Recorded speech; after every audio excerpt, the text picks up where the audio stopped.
നരേന്ദ്രമോദിയും അംബാനിയും അദാനിയും എഫ്സ്റ്റീൻ ഫയൽസിൽ ഉൾപ്പെട്ടിട്ടുള്ള ആളുകളുമൊക്കെ ഈ വിറയ്ക്കുന്നത് ഇവരുടെ രാഷ്ട്രീയ ഭാവിക്ക് വേണ്ടിയിട്ടാണ്. ഏറ്റവും ലേറ്റസ്റ്റ് ആയിട്ട് പുറത്തുവിടപ്പെട്ട ഈ എഫ്സ്റ്റീൻ ഫയൽസിലാണ് മോദിയുമായി ബന്ധപ്പെട്ടുള്ള ചില പരാമർശങ്ങൾ വരെ നമുക്ക് കാണാൻ സാധിക്കുന്നത്.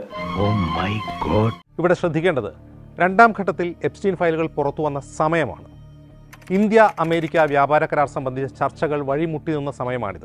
ട്രംപിന്റെ കയ്യിൽ മോദിക്കെതിരായിട്ടുള്ള എന്തോ ഉണ്ട്, അതെന്താണെന്ന് നമുക്കറിയണം. ചേട്ടന്റെ കസ്റ്റഡിയിൽ തരക്കേടില്ലാത്ത പെൺകുട്ടികൾ ആരെങ്കിലും ഉണ്ടോ? അമേരിക്കയുടെ സമ്മർദ്ദം കൊണ്ടും അമേരിക്കയുടെ ഭീഷണി കൊണ്ടുമാണ് അമേരിക്ക കഴുത്തിൽ പിടിമുറുക്കി മോദിയെ കൊണ്ട് ഡീൽ ഒപ്പിടിച്ചതാണ് എന്ന് പറഞ്ഞല്ലോ എപ്സ്റ്റീൻ ഫയൽസ്. അദ്ദേഹം പറഞ്ഞു, അതെന്താണ് എനിക്ക് മനസ്സിലായില്ല. എന്നാൽ ഇനി ഞാനത് പറയാം, ആരും ഞെട്ടരുത്. ലോകത്തിലെ വളരെ പവർഫുൾ ആയിട്ടുള്ള പല ആളുകളും ഇന്ന് എപ്സ്റ്റീൻ ഫയൽസ് എന്ന പേര് കേൾക്കുമ്പോഴേക്ക് കിടുകിട വിറച്ചുകൊണ്ടിരിക്കുകയാണ്. ഏറ്റവും ഒടുവിൽ ഇപ്പോൾ ഇതാ നമ്മുടെ പ്രധാനമന്ത്രിയായിട്ടുള്ള മോദിയെ കുറിച്ചുള്ള പരാമർശങ്ങൾ പോലും എപ്സ്റ്റീൻ ഫയൽസിലുള്ളതായി പുറത്തു വന്നുകൊണ്ടിരിക്കുകയാണ്. എന്തുകൊണ്ടാണ് ലോകത്തിലെ വളരെ പവർഫുൾ ആയിട്ടുള്ള പല ആളുകളും ഇയാളുമായി ബന്ധപ്പെട്ടുള്ള രേഖകളെയും ഫയലുകളെയും ഒക്കെ ഇന്ന് പേടിച്ചുകൊണ്ടിരിക്കുന്നത്? എന്താണ് ട്രംപിനും മോദിക്കും ഒക്കെ ഇയാളുമായിട്ടുള്ള ബന്ധം? എല്ലാം അറിഞ്ഞിട്ട് തന്നെ കാര്യം. ഒരുപാടധികം ഫേമസ് ആയിട്ടുള്ള ആളുകൾ നമുക്ക് കാണാൻ സാധിക്കുന്നുണ്ട്. ആ കൂട്ടത്തിൽ പൊളിറ്റീഷ്യൻസ് ഉണ്ട്, അതുപോലെ സെലിബ്രിറ്റീസ് ആയിട്ടുള്ള ഹോളിവുഡ് ആക്ടേഴ്സ് ആയിട്ടുള്ള ആളുകളുണ്ട്. അങ്ങനെ തുടങ്ങി ഒട്ടനവധി ആളുകൾ നമുക്ക് കാണാൻ സാധിക്കുന്നുണ്ട്. ലോകത്തിൽ തന്നെ ഏറ്റവും ഫേമസ് ആയിട്ടുള്ള ഏറ്റവും പവർഫുൾ ആയിട്ടുള്ള ഒട്ടനവധി ആളുകളെ സംഘടിപ്പിച്ചുകൊണ്ട് കൊണ്ടുവന്നുകൊണ്ട് ഇത്തരത്തിലുള്ള നിശാ പാർട്ടികൾ അദ്ദേഹം അവിടെ സംഘടിപ്പിക്കുകയാണ്. അതായത് ഒരു പച്ച മലയാളത്തിൽ നമ്മൾ പറയുകയാണെങ്കിൽ കള്ളിന് കള്ള്, പെണ്ണിന് പെണ്ണ്. 75 ഏക്കർ വിസ്തൃതിയിൽ കിടക്കുന്ന ലിറ്റിൽ സെയിന്റ് ജെയിംസ് എന്ന് പറയുന്ന ദ്വീപിലാണ് എപ്സ്റ്റീൻ തന്റെ ഈ പാർട്ടികളൊക്കെ തന്നെ സംഘടിപ്പിച്ചിട്ടുണ്ടായിരുന്നത്. മൈക്കൽ ജാക്സൺ വരുന്നുണ്ട്, ഡികാപ്രിയോ പോലുള്ള ഹോളിവുഡിൽ നിന്നുള്ള പല സ്റ്റാർസ് വരുന്നുണ്ട്, അതുപോലെ തന്നെ ആൻഡ്രൂ രാജകുമാരൻ വരുന്നുണ്ട്. വ്യത്യസ്ത രീതിയിലുള്ള കാര്യങ്ങൾ അരങ്ങേറുന്നു. ഭാഗ്യായി അറിയണവരാരുമില്ല. ഈ ഒരു അവസ്ഥയിലൂടെയാണ് കാര്യങ്ങൾ മുന്നോട്ടേക്ക് പോയിട്ടുണ്ടായിരുന്നത്. പക്ഷേ പുറം ലോകത്തിന് എന്താണ് അവിടെ കൃത്യമായിട്ട് സംഭവിക്കുന്നത് എന്ന കാര്യത്തെക്കുറിച്ച് കൂടുതലായിട്ടുള്ള അറിവുകൾ ഒന്നും തന്നെ ഉണ്ടായിരുന്നില്ല. ലോകത്തിൽ തന്നെ വളരെ പവർഫുൾ ആയിട്ടുള്ള പല ആളുകളുമായിട്ട് ജെഫ്രി എപ്സ്റ്റീന് ബന്ധമുണ്ടായിരുന്നു. ഇവരൊക്കെ തന്നെയും ഇയാളുടെ പാർട്ടികളിൽ പങ്കെടുത്തിട്ടുണ്ടായിരുന്നു. ഈ പാർട്ടികളുമായി ബന്ധപ്പെട്ട ഫോട്ടോകളും വീഡിയോകളൊക്കെ ഉപയോഗിച്ചുകൊണ്ട് ഈ പറഞ്ഞ പ്രമുഖരായിട്ടുള്ള ആളുകളെയെല്ലാം എപ്സ്റ്റീൻ വിലക്കെടുത്തിട്ടുണ്ടായിരുന്നു, ബ്ലാക്ക് മെയിൽ ചെയ്യുന്നുണ്ടായിരുന്നു എന്ന് പറയുന്ന കാര്യങ്ങളാണ്. നിലവിലെ അമേരിക്കൻ പ്രസിഡന്റ് ആയിട്ടുള്ള ഡൊണാൾഡ് ട്രംപ് തന്നെയാണ് 1600ഓളം തവണയാണ് അദ്ദേഹത്തിന്റെ പേരുകൾ ഈ റിപ്പോർട്ടിൽ പരാമർശിക്കപ്പെട്ടിട്ടുള്ളത്. ഏറ്റവും ലേറ്റസ്റ്റ് ആയിട്ട് പുറത്തുവിടപ്പെട്ട ഈ എപ്സ്റ്റീൻ ഫയൽസിലാണ് മോദിയുമായി ബന്ധപ്പെട്ടുള്ള ചില പരാമർശങ്ങൾ വരെ നമുക്ക് കാണാൻ സാധിക്കുന്നത്. എപ്സ്റ്റീൻ ഫയൽസുമായി ബന്ധപ്പെട്ട് അനിൽ അംബാനിയുടേതൊഴികെ മറ്റൊരു ഇന്ത്യക്കാരന്റെയും പേര് ഏതെങ്കിലും കുറ്റകൃത്യത്തിൽ ഉൾപ്പെട്ടതായോ അല്ലെങ്കിൽ കുറ്റകരമായി എന്തെങ്കിലും ചെയ്തതായോ ഉള്ള സൂചനകളായി വന്നിട്ടില്ല. ഇതിലേക്ക് എപ്സ്റ്റീൻ ഫയൽസിനെ കൂട്ടിക്കെട്ടുന്ന രാഷ്ട്രീയം ഗുണകരമാണോ? പറയുമ്പോ എല്ലാം പറയണമല്ലോ. കാരണം ഇന്ത്യ ഒരു പരമാധികാര രാജ്യമാണ്. ഈ പരമാധികാര രാജ്യമായിട്ടുള്ള ഇന്ത്യയുടെ എല്ലാ കാര്യങ്ങളും ഇപ്പോൾ കുറച്ചു കാലമായിട്ട് അഭിപ്രായം പറയുന്നത് അമേരിക്കൻ പ്രസിഡന്റാണ്. നമ്മുടെ പ്രധാനമന്ത്രിയുടെ പേര് നരേന്ദ്രമോദി എന്നാണ്.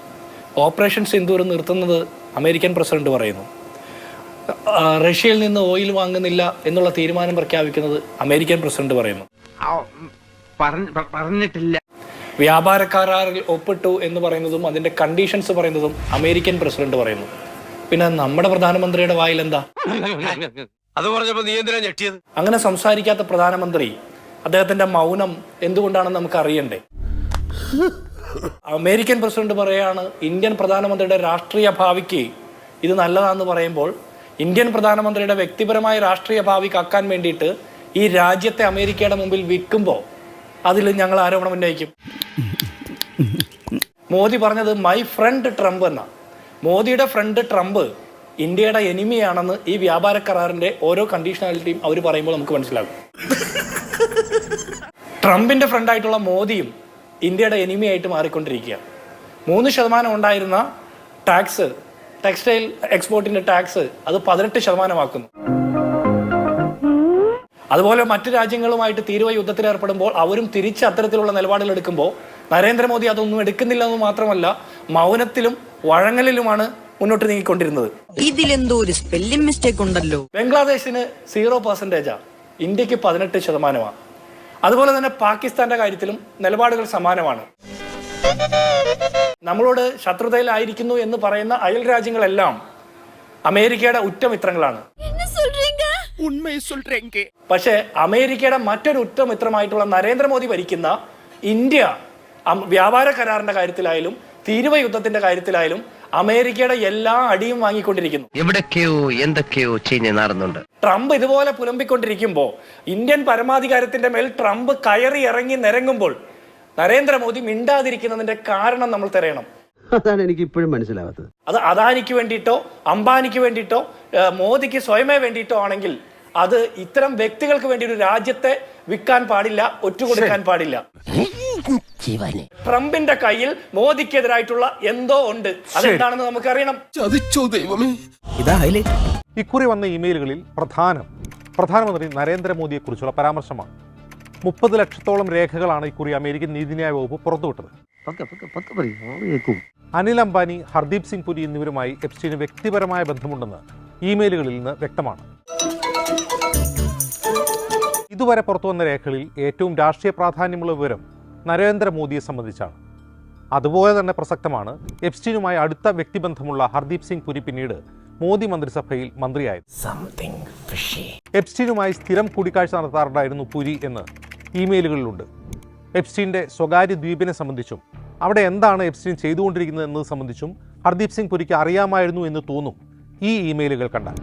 2017 അനിൽ അംബാനിയുമായുള്ള എപ്സ്റ്റീൻ്റെ ചങ്ങാത്തം തുടങ്ങുന്നതെന്ന് ഇമെയിലുകളിൽ നിന്ന് വ്യക്തമാണ്. അനിൽ അംബാനിയെ അറിയുമോ എന്ന് മറ്റുള്ളവരുടെ എപ്സ്റ്റീൻ ചോദിക്കുന്ന ഇമെയിലുകളുണ്ട്. അനിൽ അംബാനി സാമ്പത്തികമായി തിരിച്ചടി നേരിടുന്ന സമയമാണത്. റഫാൽ ഇടപാട് പുരോഗമിക്കുന്ന സമയം, മോദിയുമായി അംബാനിക്ക് അടുപ്പമുള്ള സമയം. അങ്ങനെ സംഭവിച്ചു കാണൂ. നിരവധി സ്ട്രാറ്റജിസ്റ്റുകളുമായും ശതകോടീശ്വരന്മാരുമായും അനിൽ അംബാനി എപ്സ്റ്റീൻ കണക്ട് ചെയ്യുന്നുണ്ട്. ട്രംപ് അധികാരമേറ്റ സമയമാണ് ഇത്.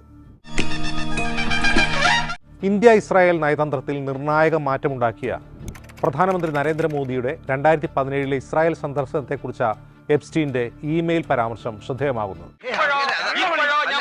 ഇന്ത്യൻ ഭരണകൂടത്തിന്റെ ട്രംപ് ഭരണകൂടത്തോടുള്ള നിലപാടുകളും സമീപനങ്ങളും അനിൽ അംബാനി എപ്സ്റ്റീനെ ഇമെയിൽ വഴി ധരിപ്പിക്കുന്നുണ്ട്. ഖത്തർ രാജകുടുംബാംഗമായ ജാബിർ അൽഥാനിക്കുള്ള സന്ദേശത്തിലാണ് മോദി തന്റെ ഉപദേശം സ്വീകരിച്ച് ഇസ്രായേൽ സന്ദർശിച്ച് ട്രംപിനെ സന്തോഷിപ്പിച്ചുവെന്ന് എപ്സ്റ്റീൻ പറയുന്നത്. ഇക്കുറി പുറത്തുവന്ന എപ്സ്റ്റീൻ ഫയലുകളിലെ ഏറ്റവും വിവാദമായ സന്ദേശവും ഇതാണ്. 30 ലക്ഷത്തോളം രേഖകളിൽ മറ്റൊന്നും വിവാദമാവാതെ ഈ സന്ദേശം എന്തിനു പുറത്തുവന്നു എന്ന ചോദ്യം അവശേഷിക്കുന്നു. എവിടെയോ എന്തോ ഒരു തകരാറ് പോലെ. ട്രംപ് ഭരണകൂടം എപ്സ്റ്റീൻ ഫയലുകൾ പലതും പൂഴ്ത്തിവെച്ച് നിരുപദ്രവകരമായത് മാത്രം പുറത്തുവിടുന്നുവെന്ന് അമേരിക്കയിൽ തന്നെ വിമർശനം ഉയർന്നിരിക്കുകയാണ് മോദിയെ പ്രതിരോധത്തിലാക്കുന്ന ഈ സന്ദേശം പുറത്തു വരുന്നത്. മടിയിൽ കനവില്ലാത്ത ഒരു വഴി ഭയമെന്തിനാ സാറേ? ഇവിടെ ശ്രദ്ധിക്കേണ്ടത് രണ്ടാം ഘട്ടത്തിൽ എപ്സ്റ്റീൻ ഫയലുകൾ പുറത്തു വന്ന സമയമാണ്. ഇന്ത്യ അമേരിക്ക വ്യാപാര കരാർ സംബന്ധിച്ച ചർച്ചകൾ വഴിമുട്ടി നിന്ന സമയമാണിത്. അമേരിക്കയിൽ നിന്നുള്ള കാർഷികോൽപ്പന്നങ്ങൾ തീരുവയില്ലാതെ ഇന്ത്യയിലേക്ക് ഇറക്കുമതി ചെയ്തതുമായി ബന്ധപ്പെട്ട തർക്കത്തിലാണ് വ്യാപാര കരാർ വഴിമുട്ടി നിന്നത്. എപ്സ്റ്റീൻ ഫയലിലെ മോദി പരാമർശം പുറത്തു വന്നയുടൻ ഇന്ത്യ അമേരിക്ക വ്യാപാര കരാർ യാഥാർത്ഥ്യമാകും.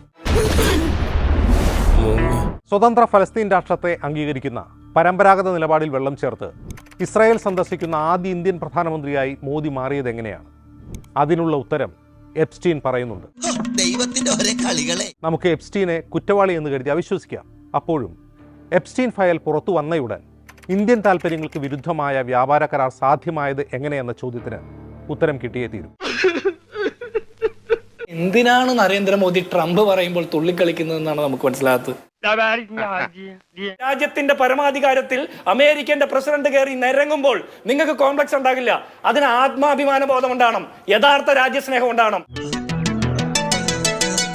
രാജ്യത്ത് വല്ലവരും കയറി നിരങ്ങുമ്പോഴും അപ്പുറത്തുനിന്ന് നിരങ്ങാൻ വരുന്നവരെ പിന്തുണയ്ക്കുന്ന ശീലമാണ് RSS പണ്ടും ഉണ്ടായിരുന്നത്. ഈ രാജ്യത്ത് ബ്രിട്ടീഷുകാർ ഭരിച്ച കാലത്തും നിങ്ങൾ അവർക്ക് ഒളിസേവ ചെയ്യുന്ന പരിപാടിയിലായിരുന്നു. അമേരിക്കൻ പ്രസിഡന്റിന് ഈ രാജ്യത്തിന്റെ വ്യാപാര കരാറിലും ഈ രാജ്യത്തിന്റെ ആഭ്യന്തര കാര്യങ്ങളിലും ഈ രാജ്യത്തിന്റെ പ്രതിരോധ കാര്യങ്ങളിലും ഒക്കെ തീരുമാനമെടുക്കാൻ പറ്റുന്ന രീതിയിലേക്ക് അമേരിക്കയുടെ മുമ്പിൽ പോയി മുട്ടിലഴയുന്ന നരേന്ദ്രമോദി എന്തിന്റെ പേരിൽ അഴയുന്നു എന്നുള്ള ഉത്തരം നമുക്ക് കിട്ടണ്ടേ? ട്രംപിന്റെ മുമ്പിൽ മുട്ടിലഴയുന്നതിന്റെ കാരണം എന്താണെന്ന് ചോദിച്ചാൽ ഞങ്ങൾ സംശയിക്കുന്നു ഈ നരേന്ദ്രമോദിയും അംബാനിയും അദാനിയും എഫ്സ്റ്റീൻ ഫയൽസിൽ ഉൾപ്പെട്ടിട്ടുള്ള ആളുകളും ഒക്കെ ഈ വിറയ്ക്കുന്നത് ഇവരുടെ രാഷ്ട്രീയ ഭാവിക്ക് വേണ്ടിയിട്ടാണ്. ഇവരുടെ രാഷ്ട്രീയ ഭാവി നിലനിർത്താൻ വേണ്ടിയിട്ട് ഒരു രാജ്യത്തെ മുഴുവൻ മനുഷ്യരെയും അമേരിക്കയുടെ മുമ്പിൽ മറ്റേ കച്ചവടത്തിന് വെച്ചു കൊടുക്കുന്നത്, തെരുവ് വാണിഭത്തിന് വെച്ചു കൊടുക്കുന്നത് രാജ്യദ്രോഹമാണ്. കൊല്ലാതിരിക്കാൻ പറ്റുമോ? ട്രംപ് നിരന്തരം ഈ രാജ്യത്തെ ആക്ഷേപിച്ച് അധിക്ഷേപിച്ച് സംസാരിച്ചു കൊണ്ടിരിക്കുമ്പോഴും ഒരക്ഷരം മിണ്ടാത്ത മോദിയുടെ മൗനം പോലും രാജ്യദ്രോഹമാണെന്നുള്ള തിരിച്ചറിവ് ബിജെപിക്ക് ഉണ്ടാകണം. ഇത്രയും ധൈര്യം ഞാൻ എന്റെ ചാൽ ശോഭരാജ് മാത്രമേ കണ്ടിട്ടുള്ളൂ.